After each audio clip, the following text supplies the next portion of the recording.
Hello, everybody. I have Melissa West with me today. Hello, Melissa. How are you doing? I'm doing well. Thank you so much for having me on. Thank you so much for joining me. You have a super interesting story and you're doing amazing work. But before we get into all of that, can you just, for the listeners listening, can you share a little bit about your background? So, I am originally from Maryland in the US, Mhm, and which is on the East Coast. And I was actually born and raised in a fundamental Christian cult. mhm, And I was in it for 30 years. So, it was everything I knew. It was my family and friends and education and work, and my husband grew up in it. So, it was everything that we knew. And we didn't really know anything outside. I mean, we were a part of the community, but very separated. mhm. So, I mean, we knew what was going on around us, but we weren't ever a part of it. And I didn't watch TV, didn't watch movies, didn't listen to music, didn't read books, didn't work outside of our community. Had to wear like very clothes that covered almost all of us, and the men had all of the control. So we were taught that God had given men this special wisdom, and women were just supposed to follow and listen and obey. And Oh, so that that was my first 30 years was in that, and I didn't quite fit the mold, so I was very unhappy. But it wasn't until somebody on the outside helped me realize what I was in that I was able to get out. And over the last, let's say it's been 6 years now, I I've gone to therapy and I've gotten coaching and I've gotten, there's been lots of healing and growth. And all of that led me to where I am now. So I coach women and those who are tired of living in fear to embrace, to overcome their self doubt, to embrace their self worth so they can live boldly. And it's come from me having to learn all those tools myself, how to stand on my own 2 feet and how to find my voice and that bravery and that courage. And now now I'm in a position where I help other women do the same thing. that's incredible. And, I'm pretty sure everybody listening has like thousands of questions when you said you come. Yeah. And also probably triggered a lot of women saying that, men had all the control. And Yes. so I want to get into that. I want to know what was it like. So you were born into this church-like community, Yeah. but you weren't allowed to go outside of this community? Yeah. So my dad was actually in charge of it. He was the pastor, the preacher, the head of the church. Um, so it all came from a place of love. I really do believe that. I think that my parents really truly loved me, and this was their way of showing that. And I think that they just wanted us to be protected, Hmm. and they thought that this was the best way. Unfortunately for me, it was very soul crushing. um, yeah. So growing up that way, your desires, your wants, like what I wanted to be when I grew up, wasn't really that important because I was just supposed to be a wife and a mother. Hmm. Um, if I had aspirations, then those kind of got pushed to the side. How can you do that if you're going to have a family? I remember one time I said, maybe I want to be a doctor. And I was told, no, you can't do that and have a family. So you just are given this list of rules that you have to keep, which you can't because there's so many and they're so hard and they're so against everything natural. And so I spent most of my life afraid that I would not live up to what I was supposed to do. And then afraid that I would get caught when I didn't live up to those things. And then, there was fear of people in authority, fear of the God that we were taught about, just a big blanket of fear over my whole life in that time. So it was intense.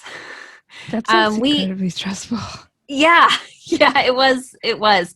And at the same time, I didn't know anything different. I Hmm. thought that this was the right way.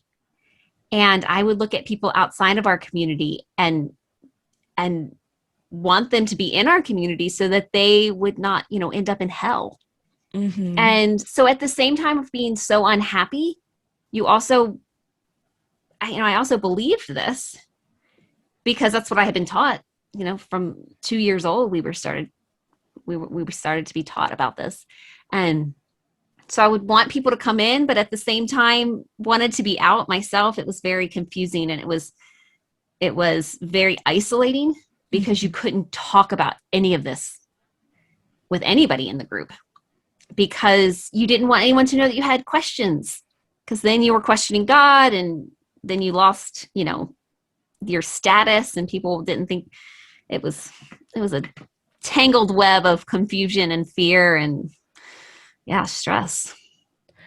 And when you grew up, so you grew up, you were born into this place, so you Yeah. really didn't have any exposure to the outside world, what was going on the outside of your community.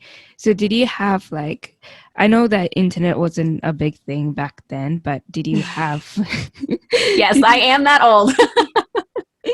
So we had limited access to the internet. It was just starting to become a thing when I was a teenager, but it wasn't really in our house. Um, we would go out into the community. I would go to the grocery store and the library, but no, I didn't have friends outside of our church community. I worked within our church community, so my job was within. Um, so I didn't have a lot of experience with the normal world. Yeah. And what about school? Did you go to school, or was the school within your community as well? It was, yeah. For the first part of my life, I was homeschooled. And then the last few years, I went to a school that we started within our community. So, yeah, even that was secluded. And when you had friends, was it a normal thing to talk about what could be on the outside, and what were you missing out on, Um, questioning I things? I didn't really have a lot of friends. Hmm. And anyone I did have, was within the community. I think once I was a teenager, I started to have those questions, but I had to be very careful about who I said them to. Hmm. Our community,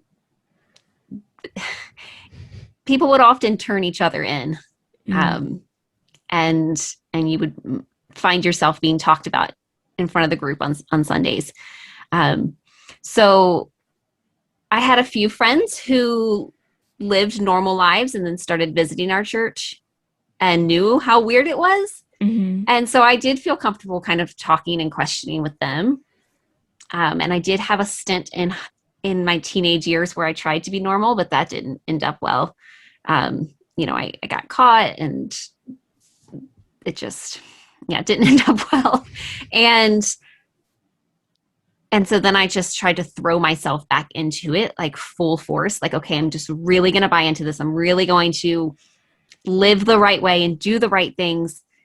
And that honestly almost killed me. It made me so unhappy that, trying to live this life that I knew wasn't for me, that, in my 20s, I had suicidal thoughts. I thought about just like running away in the middle of the night and leaving like my family and everything, because I didn't know anything else, and I didn't know how to get out, but I knew something had to give. Like something inside of me was just dying. Hmm. I mean, that would have been incredibly stressful, because you questioning things especially at that age where everything, not only are you questioning others things, but how you have to, go to the process of growing up and understanding about yourself, but then you have this major thing to think about as well. And especially being, you did go out of your community to do like basic shopping and things like Yeah. that. Yeah. So when Yeah. you did look out on this, like, people dressing other ways, and people, just, using maybe their, going out and doing different things, when you looked at them, how did you feel? So envious. Hmm. I and so embarrassed. Hmm. So I hated the way we had to dress. I hated when I would make, an acquaintance and they would say, "Do you want to come do this?" And I had to say, "No, we don't believe in that." Mm, no, I can't do that. And so that was always very embarrassing for me. I didn't go out as much as I could have because I just didn't want people to look at me, you mm, know? And the men in our community dressed completely normally. They fit completely within society. And so, like my brothers, they would go to the mall and they would go out and they would do more things because they just looked normal. mm. And for me, yeah, I wanted to do all of these things. I wanted to travel and I wanted to experience things. But I was honestly really embarrassed about the way I lived and the way I looked. That for the most part I just stayed within my community. So what were you made to wear? So we didn't have like a certain dress code. Like, if you think Mm, of some groups, they all look the same. mhm, We had to just make sure that our clothes, they couldn't be tight fitting. They mm. couldn't be tight at all. They had to, come really high on the neck, had to cover the arms, had to come below the knees, only skirts, never pants, never shorts. And even dresses, had to be very, like, had to cover a lot, couldn't be tight. So I basically looked like a grandma from the like 70s. Oh no. So I mean, we really only shopped from thrift stores because you had to buy like old fashioned clothes to Mhm. fit within the parameters of being modest. Oh Yeah, God. I really struggle looking at my pictures, from when I was younger because I just feel so sad for her. And yeah, it was embarrassing. Because like your teenage years and when you're younger is when you're experimenting different things and finding out what you like. So naturally, obviously all parents are like, when you go to the extreme and they're like, hey, you can't be wearing that, and yet kids rebel to that, but you were forced to wear something which you didn't even like. And how did that Yeah. make you feel when you were, you had to wear these kind of clothing while the men out there, they could just go out and be dressed normal? I went through different phases of feelings. Sometimes I would be so angry and I would feel so resentful. Mm. And then I would try to be like, no, that's not right. I need to be submissive. I need to be okay with this. Most of the time I was just angry though. It was not fair.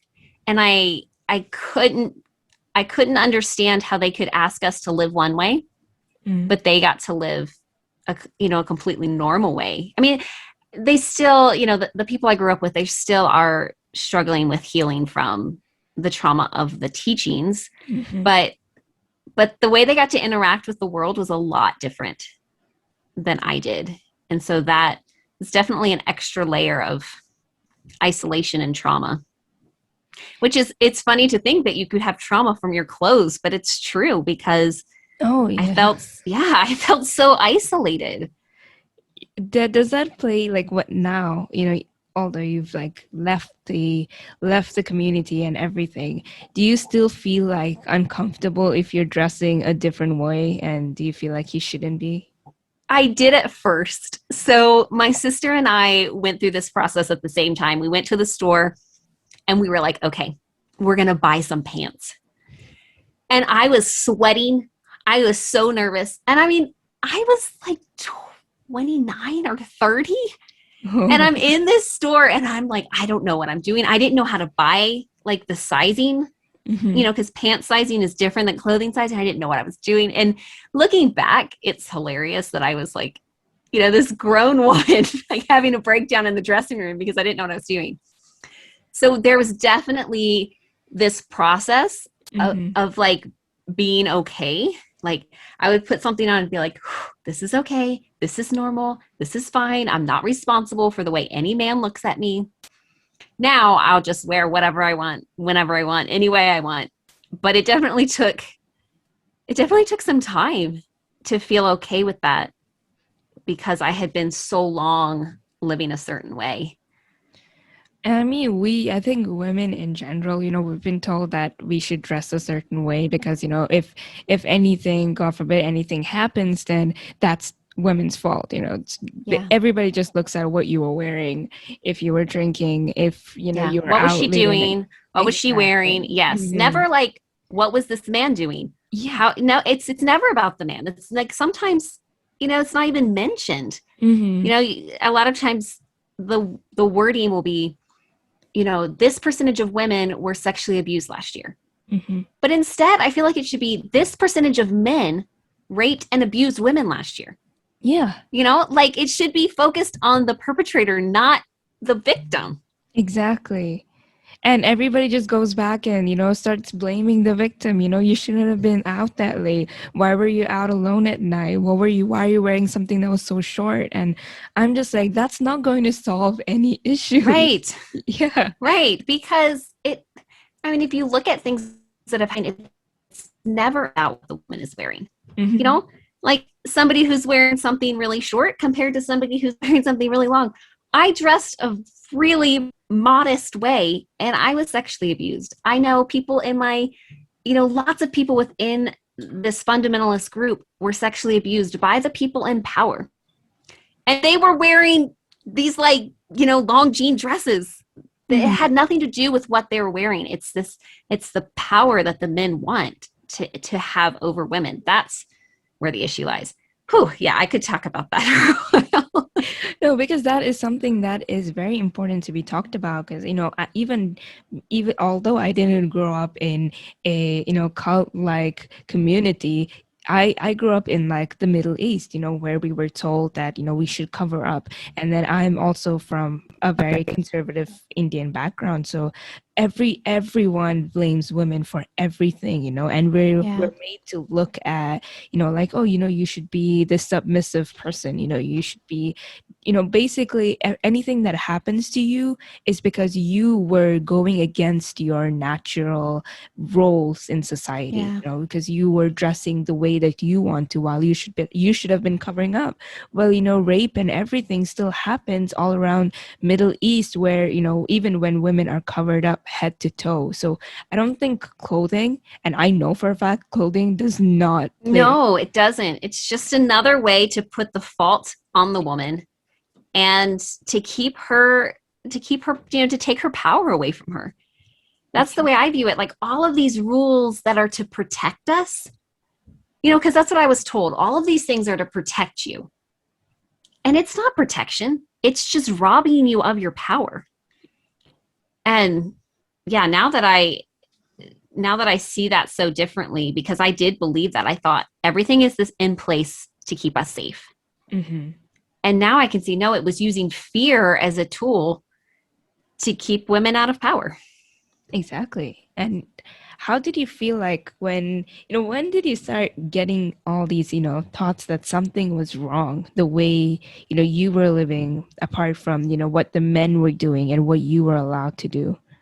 I mean, like I always had this like baseline unhappiness, baseline where I was just like, didn't like it, but I still lived it. But when my maybe 28, 29, and 30, those were really the years that things shifted in a big way. I started to see how women who came into our community were treated. Um, and I started to question that. And when I did, I got a lot of pushback. And that felt like I was trying to be silenced on a different level. And that felt really just like a warning flag. And then I joined a mom's group online and I met this woman and we ended up visiting in real life. And she was so bold, so like would just say whatever she thought. She was incredibly kind, but not necessarily polite. Mm-hmm. She would be kind, but she wouldn't care what you thought if she was going to speak the truth. And I had never seen this, especially from a woman, like just this fire and this passion. And I was like, I don't know what this is, and I'm kind of afraid of it, but I really want it. Like the way she would talk, I was like, I don't think that's right, but I really like it. And the way Mm-hmm. she would dress, I was like, I don't think that's right, but I really like it. And so she really just befriended me in a such a life-changing way, where she had experience with people from my group. So she knew what I was in, and she just questioned and challenged and encouraged me to ask myself these really hard questions, Hmm. and just stuck with me, even though I was like really weird and I lived this really weird way. And she was, I mean, she was my way out, just by questioning and challenging and helping me to see what I was in. And, that's one of the main things that I believe in. When you go outside and you meet a lot of different people, you get to broaden your knowledge and the way you look at the world. And, that's how they kind of limit you from growing and knowing more, is by putting you away Yes. from it. Yes. I mean, we were so afraid of the outside. And Hmm. I now realize it was because when you go on the outside, you see that people out there are not terrible and they're not dangerous. They just Hmm. are different. And yeah, I started reading books. She would give me suggestions, and I started reading books, and then I started, and it was all kind of secret. It was all kind of on the, you know, on the down low, because this was all not okay. But the more I learned about people on the outside and about normal life, and about different ways of believing and about different cultures, and I was like, yes, I've got to be a part of this. And Hmm. yeah, there's definitely a reason that groups are afraid of education. Hmm. And there's just so many questions I have about this because it's just, we often see movies and TV shows made about the concept of, living in a cult and what it's like, how you're often brainwashed, especially if you're people who join a community, which is like, they are, they're grown up, they join it by basically with their own, want of being into this Yeah. community, but you were born into it. So you had no chance of even, thinking that, hey, I don't want this. You were just, this is how you grew up. And growing up with that, ideologies must have been incredibly hard to shake off, and to break away from all of that. But when you were in that community, did you see anyone rebelling against Oh, the yeah. things? Oh, yeah. They would. And then they would leave. So people who like grew up in it sometimes would say, like, this isn't for me. This is so Hmm. destructive, and I'm leaving. And then it was like completely cut off. Like, we didn't talk to them. We didn't talk about them. If we saw them out, we would just turn around and leave. And so, yeah, there was this like just disconnect. Once somebody left the group, we didn't have anything to do with them. And I was I would go between feeling really betrayed when people would leave and feeling really jealous and Hmm. wishing I could leave. And when people would join on their own accord, I couldn't understand it. Like, why? Like, it was both. Like, I wanted them to follow the rules so they could get to heaven. Hmm. But at the same time, I was like, don't join this. It's so hard. And so there was this like, I was torn by, because I did believe that the way we lived was right. I just knew how hard it was. And so Hmm. I was definitely torn with wanting people to join and being like, oh, don't join. And you did get to see people during church, like on Sundays, different people from everywhere else came to your church. Did you have a chance to talk to them, to even interact Yeah. with them? So we had two types of people that would come, people who were coming that were looking for mainstream Christianity and then would realize what we were and then would never come back.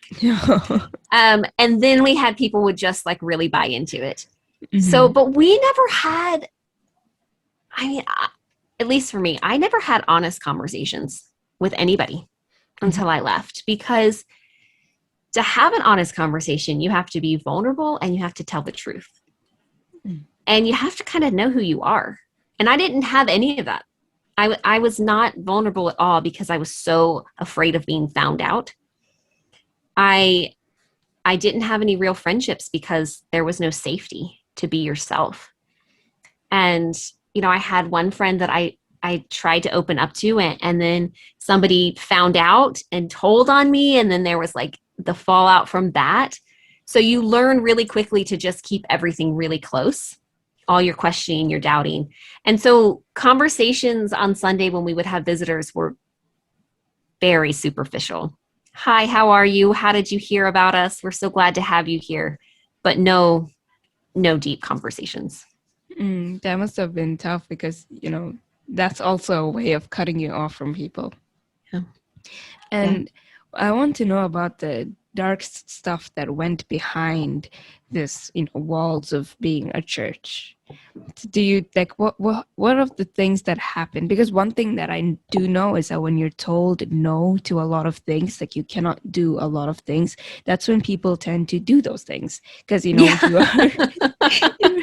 Well, when I said that we had the list of rules, but none of us could keep them. Hmm. And so, I mean, we learned to be incredible liars Hmm. because, yeah, we did want to experience life, but we knew we weren't allowed. And so we would do these things. Sometimes we would get caught, and a lot of times we would, be beaten for them. And then you would change, but then you would try again. It was this really, it was this really just toxic environment to try to learn and experience and grow. Like you said, when you're a teenager, you try to find out who you are.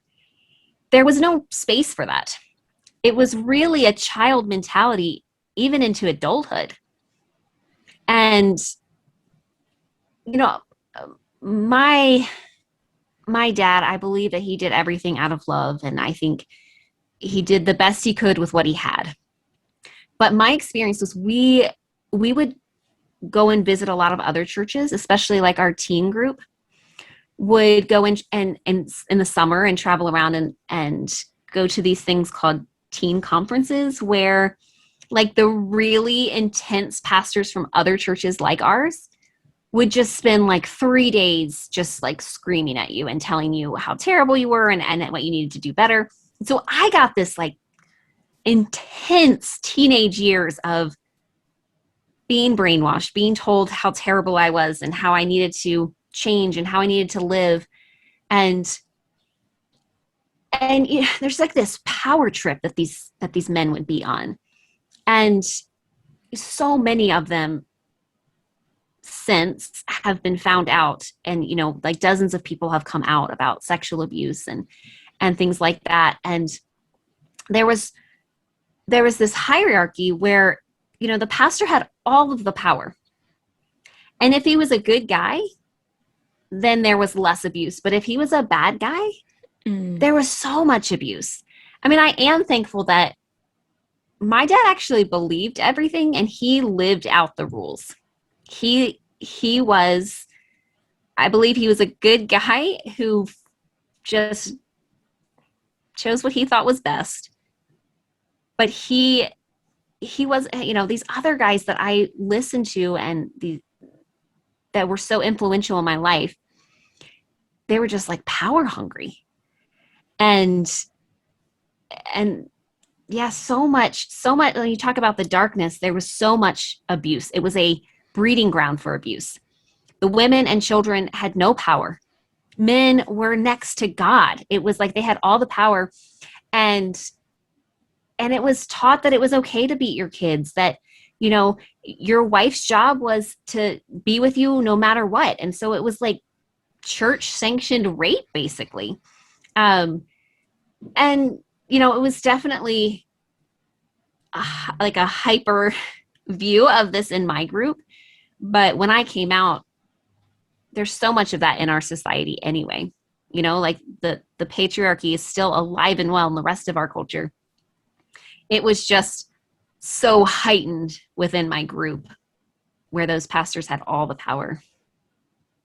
That's so scary thinking about that, how this one person, it's just basically what you know of them or what they portray to the rest of the people, but you never know what their true intentions are. And giving this person so much power, that just Yeah. seems, that's such an incredibly scary thought because you don't know what could happen if they abuse the power. Yeah. And I want to know more about the abuse that went behind in terms of like sexual abuse. And were you able to come forth and say that, hey, this is what's happening? Were the women allowed to report? So within our group that I know of, there wasn't a lot of sexual abuse, like within our church group. But the fundamentalist cult, it's throughout the US. And that's what I mean. Like, depending on which church, there was so much. And it was not encouraged to come out at all because they would call the pastor the man of God. And you never said anything against him.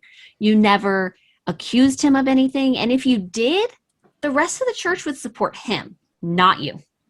Oh, God. And so, like I said, within my immediate group, I didn't experience this, but I have a lot of friends who were in other churches just like this. And they were in their 20s and 30s before they came out and had the healing enough to be able to say that this had happened.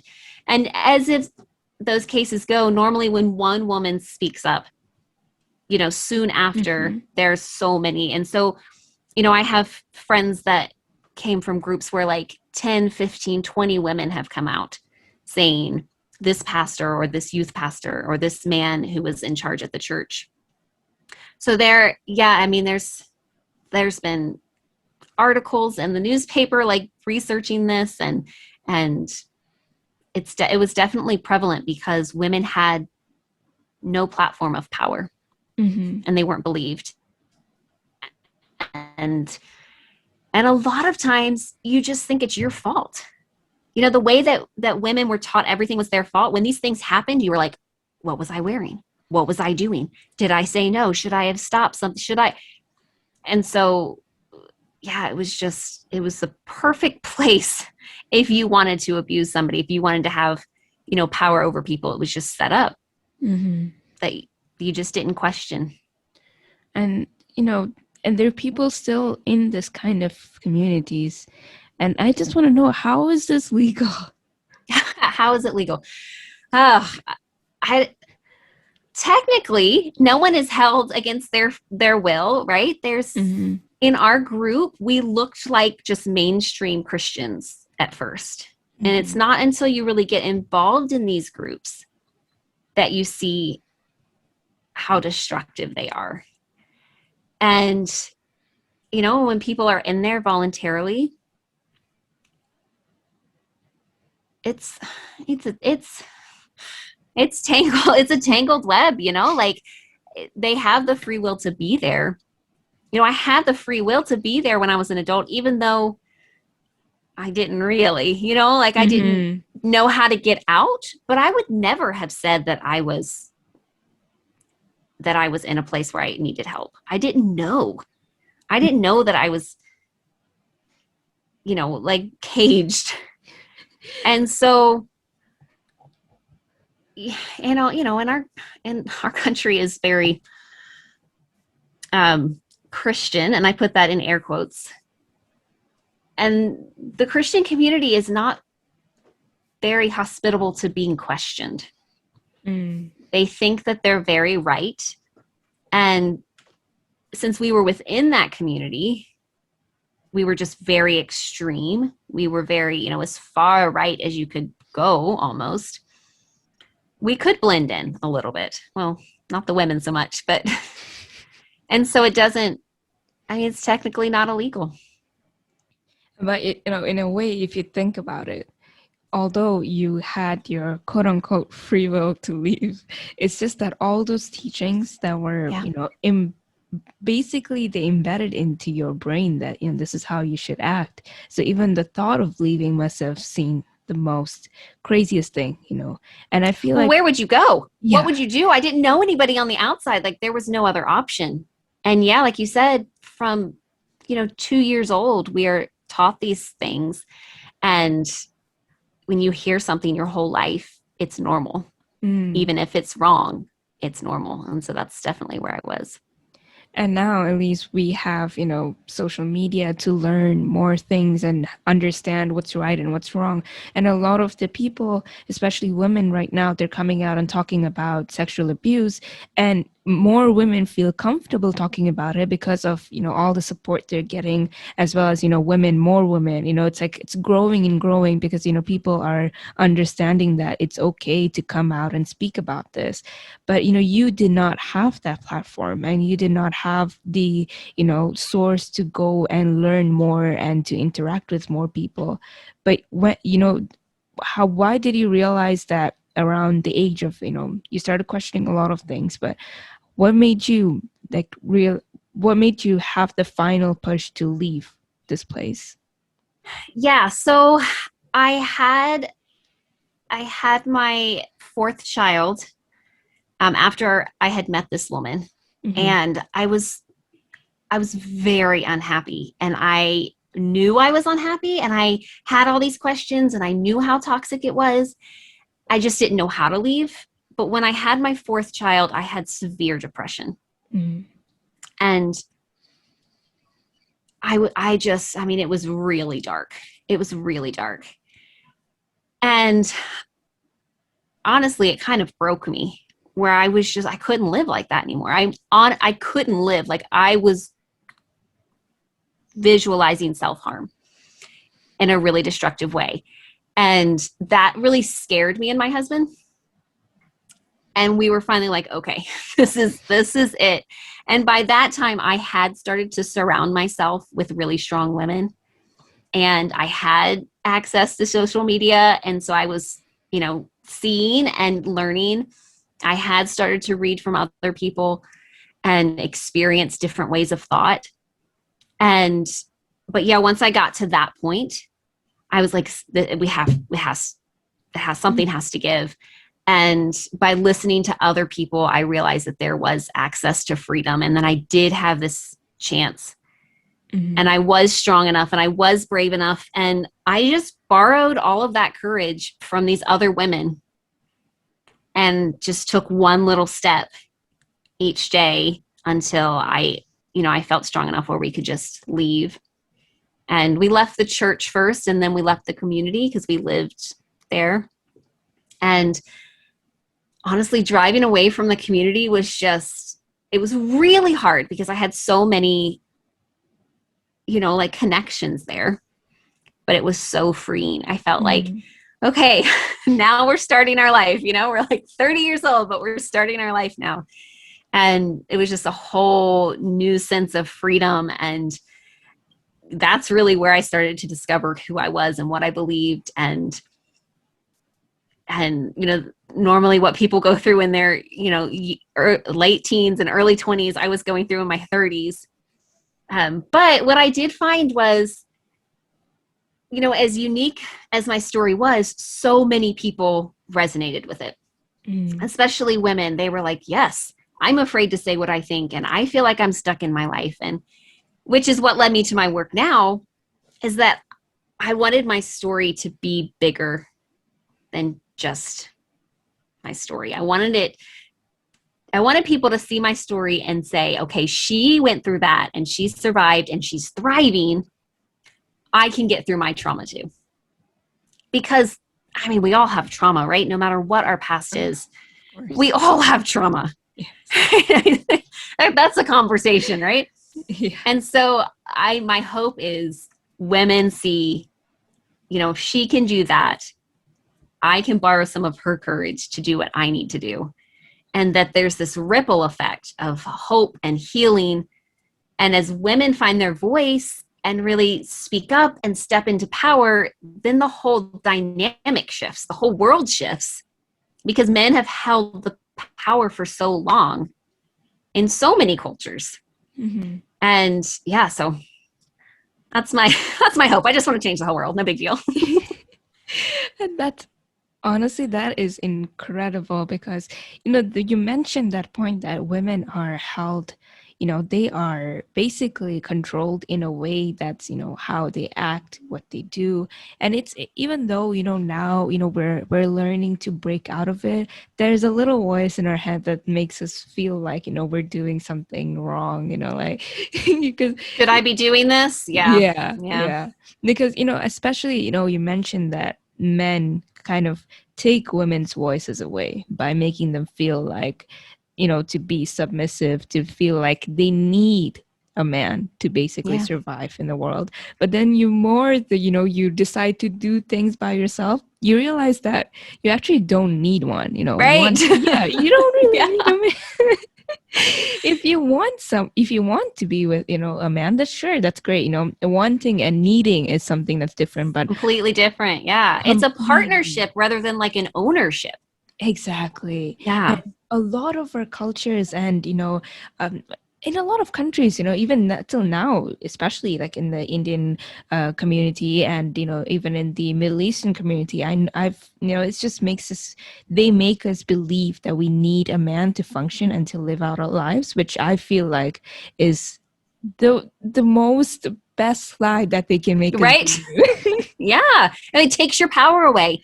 If you Yeah. believe that, then you're like, you're right. Okay. Well, you decide for me.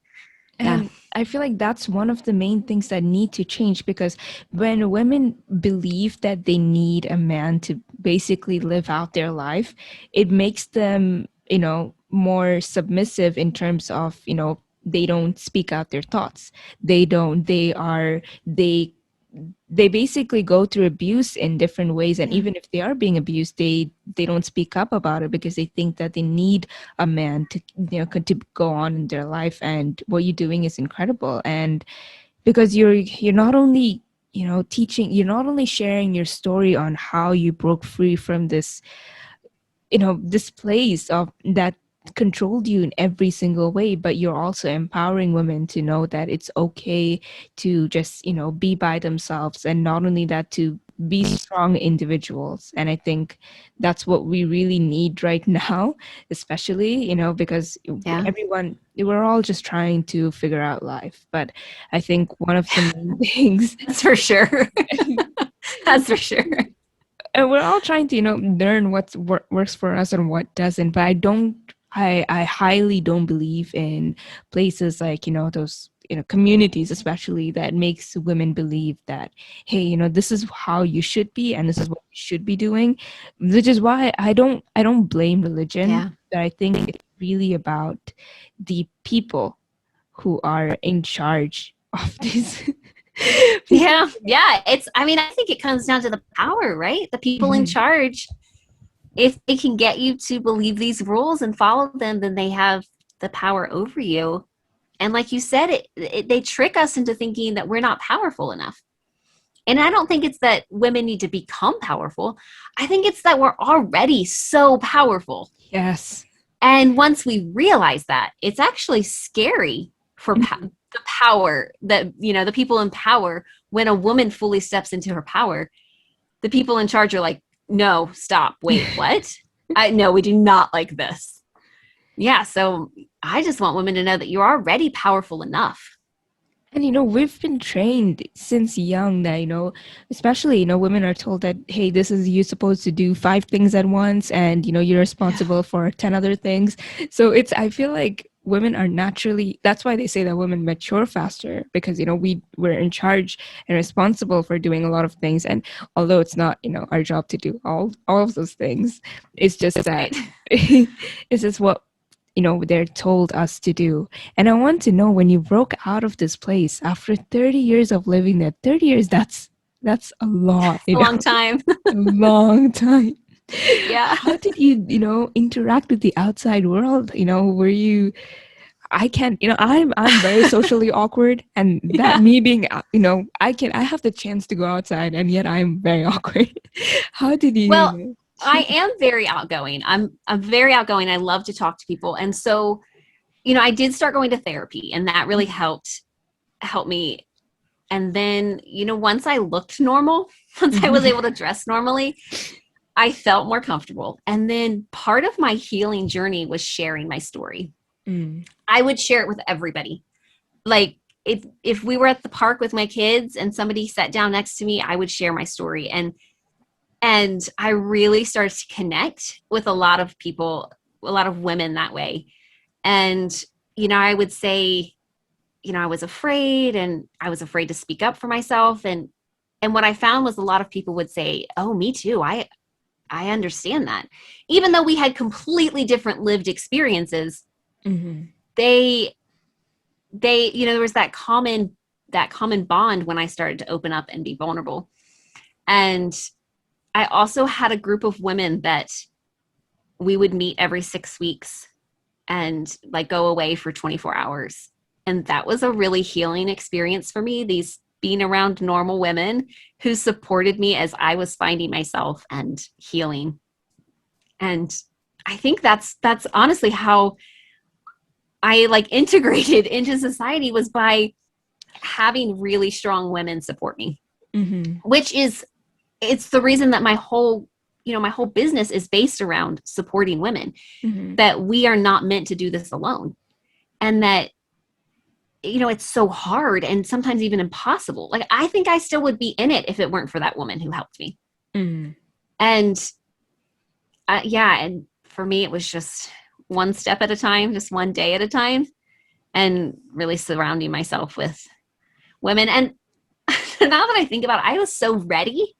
I was so ready to just be normal and be out living life, that I just went all in. I just went all in and was just excited. That's really great, because I know for a fact that it must have been incredibly difficult transitioning from. I can't even imagine the amount of difference there was. I'm pretty sure it was very liberating, but it's the change, that must have been Yeah. a very harsh change from being completely in this little tiny community where you can only talk to like 10 people and that's it, to like you have the opportunity to go out and talk to anyone that you want and do anything that you want. And that must have been It was definitely overwhelming. I was like, okay, wait, now what do I want to do? Like, it was just, suddenly there was too much opportunity almost. So yeah, Mhm. there was definitely overwhelm within all of it. Um, because it was like being like taking a drink out of a fire hose. It was just like, so, I had to like pace myself a little bit sometimes. I Mm. would just get overwhelmed and then I would retreat and kind of, and I wasn't doing any of this alone. I Mhm. had a really great support system when I came out, lots of help, lots of, therapy and coaching, and that those women who helped me. Um, yeah, it was a process, but I was ready for it, and I feel like I'm finally normal. But not anymore, because I've really embraced who I am, and so now I'm just weird and outspoken, and, Mhm. and I'm just weird in a different way. And that's fine. I feel like normal is too overrated, Yeah. and that's, I feel like that's kind of boxing people in to not be themselves. So just be who you want to be, and Yes. Yeah. at the end of the day, if you're happy, I think that's all that matters. And if you're Yeah. not hurting anyone else, that's the main Exactly. thing. Yeah. Well, coming out, I had this worldview about the way people should live, um, and it affected everything. And now I'm to the point where I'm like, wait a second, is your life hurting anybody? Okay, then it's not my business. You do you, and I'll do me. And if they're completely different, that's fine, as long as we're not hurting anybody, as long as we're like lifting everybody up. And that has been really, really awesome, not to judge other people's way of life, Hmm. and letting go of that, you know, one way, right way type thought. And that's just incredible, because you were taught to live a certain way, and coming out, it's very natural to judge people that are doing things that are very out of your comfort zone, and think that's not okay. But you are being so open-minded about things, and that's just that's awesome, honestly. Yeah, I am now. When I came out, I definitely still had a lot of the same beliefs, Mm. because that's all I had known. And then I was like, oh, I have freedom to I put everything on the table. And then I decided, like, do I still believe this? Oh, I don't. Okay, I'm going to get rid of that. Do I still believe this? Okay, yes, kind of. So I'll take that back. And it was really like taking everything apart, which was kind of an identity crisis, Hmm. because I didn't know who I was. And then that slow process of putting it all back together, it was, I mean, I'm so grateful for where I am now. And but it was definitely a journey. It was a lot of growth. And that, growth can be very uncomfortable. Mm. But I just, honestly, I don't regret any of it. I don't Mhm. regret how I was raised and everything I went through, because it has made me, I mean, so strong and so resilient and so empathetic. Like, I can see people differently because I've been on both sides. I've been on the really harsh, judgmental side. And now I'm on the side where I'm just like, let's all just love each other. So it gives me this unique perspective into both sides. Mhm. Especially in our culture right now, it's so polarized. And so that definitely gives me, a unique perspective. And I do feel like I'm very strong and resilient because of what I went through. And that's really great because it's not easy what you've been through, and it's something that people we often just see in movies, and knowing that you I know. I sometimes say my life should be like a Lifetime movie. I think it should be because it's just so crazy even thinking about it, thinking that that at least like a lot of, especially women, we're all told to live a certain way, and we are from like very for the women who are from super religious communities and things like that, they still have the option of going out and learning more, but you didn't even have that. So thinking about that, it just seems like you were in a little bubble, that you were Oh, super, yeah. you were just in a bubble and you did not I was have in a bubble. That's a great way of putting it. Yeah. have been doing incredible work, and I would love to hear about what you're doing right now. You've already explained it a bit, but like just a little bit more in details.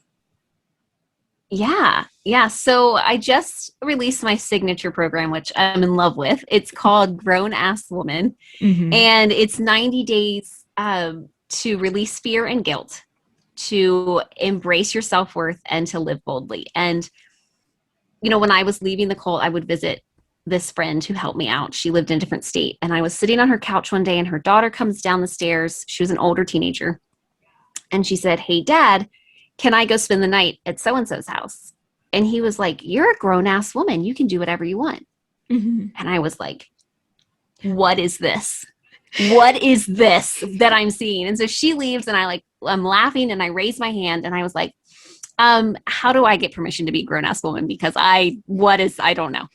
And so this program is like everything I've learned over the last, 5 or 6 years that has helped me go from just a really, afraid and full of guilt and shame to this place of, boldly embracing freedom and loving myself and accepting myself. And it's laid out, step by step. And I get to work with women, from this really fearful or, unsure place, and watch this transformation where they go like from this inward, unsure person to this woman who's just so, her fire has been lit and she knows what she wants and what she wants to do. And it is, it's amazing. I love it so much. And I help everyone from, I have clients who are single and they're just really afraid to speak up. Mm-hmm. They're really afraid of confrontation and they feel small. And, the process of finding their voice and finding that courage. And I work with moms who are, transitioning, their kids are going to school and they want a career and they don't know what they were going to do next. And I've helped some women just find some amazing career paths that's been really awesome. So yeah, it's for the woman who is tired. She's tired of living in fear and she's ready for change. No, I mean, that's just what we need. And, that's incredible that you're empowering women. And, it's not just, you're taking your story and you are making the best out of it in terms of, saying that, hey, I've been through this. I was boxed in for my whole life, but now that I've, gotten out, and you can too. And I think Yeah. that's just, that's incredible, especially, you are doing you're pushing yourself out of your comfort zone, and you're learning, and you're also understanding women with so much empathy, and that's just amazing. And thank you so much for joining me today, and I had so much fun talking to you. Yeah. Thanks And for having me.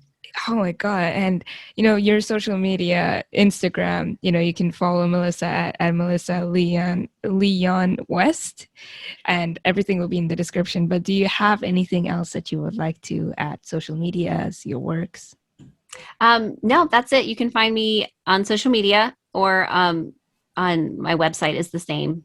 Mm-hmm. Melissa, it's actually Lion Lion. West. Yeah. So it's a lot of people say Leon, but it's Lion. So Uh, melissalionwest.com and the same Instagram. Okay, great. And everything will be in the description below, so it'll be easier for people. And, I had so much fun talking to you and, getting to know your amazing story. A crazy story. Yeah. I know. Very. I love conversations like this. I feel like I love one of the reasons I love podcasts so much is because you get this insight into people and these real conversations you get to like Mhm. eavesdrop. I love it. Yeah. So thanks Yeah, for having me. thank you so much for joining me. And pretty sure everybody who's been listening to this will be like, oh my God, really? Wow. Yeah, it's a little off the beaten path. But, I mean, it makes a great story, and you are out of it, and I'm so proud of you that you broke out of it, and now you're doing incredible things. And I'm sure that they should make a movie out of you. I'm still, Oh boy. but or Maybe. a series could work too. Either way. I know, like we're going through like so many Netflix series right now in this last year. Oh Just yeah. just make it a Netflix series. I will watch it for sure because it's something that we don't think about often. So it's like, oh my God, people live like this. Whoa. Yeah, I know. It is definitely like it doesn't feel like it's of this time. It feels like it's Mhm. something, in the past. And to find out Exactly. that they're like people like this now, it's wild. Yeah. Um, for everybody listening, I will see you all next week.